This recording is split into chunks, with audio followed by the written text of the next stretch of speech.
Let's go over how to use the batch retrieval mode using Chromebook Getter Premium. There are many times when you would want to pull down a list of devices that are across multiple organizational units using only an annotated asset ID or serial number.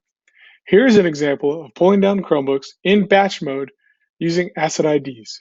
First, launch the sidebar, then click console mode. This will toggle into batch mode.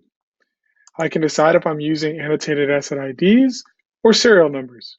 For this example, we'll use asset IDs.